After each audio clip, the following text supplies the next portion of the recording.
வணக்கம் குழந்தைகளே. Enjoy stories எனும் என் சேனலுக்கு உங்கள் அனைவரையும் வரவேற்கிறேன். இத்தொகுப்பில் நாம் தினமும் ஒரு கதை படிக்க உள்ளோம். இது குழந்தைகளை கதைகள் படிக்கவும் புத்தகங்கள் சேகரிக்கவும் ஊக்குவிக்கும் என்ற நம்பிக்கையுடன் ஏற்படுத்தப்பட்டுள்ளது. உங்கள் அனைவருக்கும் என் நல்வாழ்த்துக்கள். இன்று நாம் பணப்பை யாருடையது எனும் கதையை படிக்க உள்ளோம். குழந்தைகளே, நீங்கள் அக்பர் பீர்பால் கதைகளை பற்றி கேள்விப்பட்டிருப்பீர்கள்.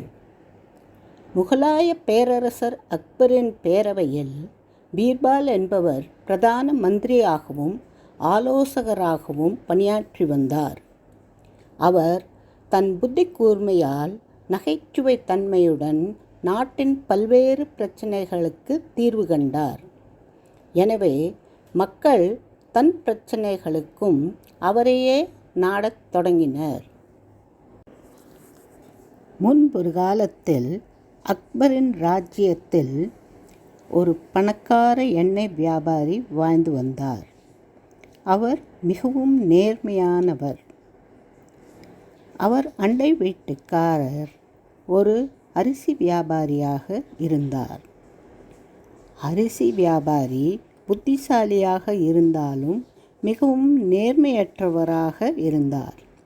எப்பொழுதும் பணத்தை குறுக்கு வழியில் சம்பாதிப்பதை பற்றியே யோசித்து கொண்டிருந்தார். ஒரு நாள் எண்ணெய் வியாபாரி வெளியூருக்கு செல்ல வேண்டிய நிர்பந்தம் ஏற்பட்டது. அவர் நீண்ட காலத்திற்கு வெளியூரிலேயே தங்க வேண்டியதாக இருந்ததால் தன் வீட்டில் பணப்பையை விட வேண்டாம் என்று யோசித்தார். எனவே தன் அண்டை வீட்டு நண்பரிடம் பொற்காசுகள் நிறைந்த பணப்பையை கொடுத்து பாதுகாப்பாக வைத்து கொள்ளும்படி கூறினார். அரிசி வியாபாரியும் எண்ணெய் வியாபாரியிடம் தான் பணப்பையை மிக ஜாகிரதையாக பார்த்து கொள்வதாக உறுதியளித்தார். நீண்ட நாட்களுக்கு பிறகு எண்ணெய் வியாபாரி வீடு திரும்பினார். அவர் அரிசி வியாபாரியிடம் சென்று பணப்பையை திரும்ப கொடுக்கும்படி கூறினார். அரிசி வியாபாரி எண்ணெய் வியாபாரியை ஒரு முறைப்புடன் பார்த்தார். அவர் அந்த பணப்பை தன்னுடையது என்றும் எண்ணெய் வியாபாரி பொய் சொல்வதாகவும் கூறினார். எனவே அரிசி வியாபாரி பணப்பையை எண்ணெய் வியாபாரியிடம் கொடுப்பதற்கு மறுத்துவிட்டார். இரு வியாபாரிகளும் இந்த பிரச்சனையை பற்றி கடுமையாக விவாதித்தனர்.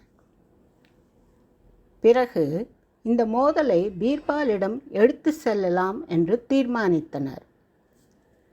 நேர்மையற்ற அரிசி வியாபாரி திறமையான பீர்பாலிடம் கட்டாயம் அகப்பட்டு கொள்வார் என்ற நம்பிக்கை எண்ணெய் வியாபாரிக்கு இருந்தது.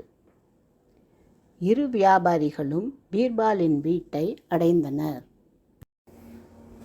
பீர்பால் இரு வியாபாரிகள் கூறுவதையும் கவனமாக கேட்டுக்கொண்டார். அவர்களின் விவாதத்தை கேட்ட பின்பு அவர், நான் விரைவிலேயே இந்த பொற்காசுகளின் சரியான உரிமையாளரை கண்டுபிடித்து விடுவேன் என்றார்.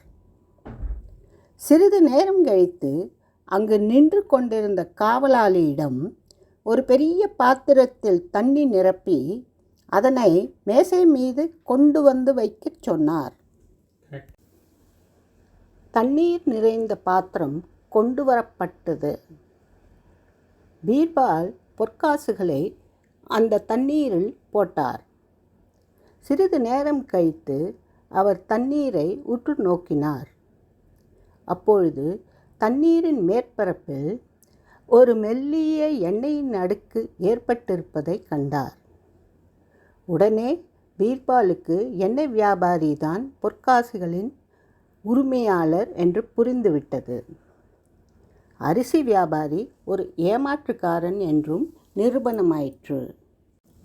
நேர்மையற்ற அரிசி வியாபாரி தான் இவ்வளவு சீக்கிரம் அகப்பட்டு கொள்வோம் என்று எதிர்பார்க்கவில்லை. ஆனால் பீர்பலின் சாமர்த்தியத்தால் அவன் பொய் அம்பலமாகியது. அரிசி வியாபாரி பொற்காசுகள் நிறைந்த பையை எண்ணெய் வியாபாரியிடம் திரும்பவும் ஒப்படைக்கும் நிலைமை ஏற்பட்டது. பீர்பால் காவலாளியிடம் அரிசி வியாபாரியை சிறையில் அடைக்கும்படி ஆணையிட்டார். நீதி வழங்கப்பட்டதால் எண்ணெய் வியாபாரி மிகவும் மகிழ்ச்சியுற்றார்.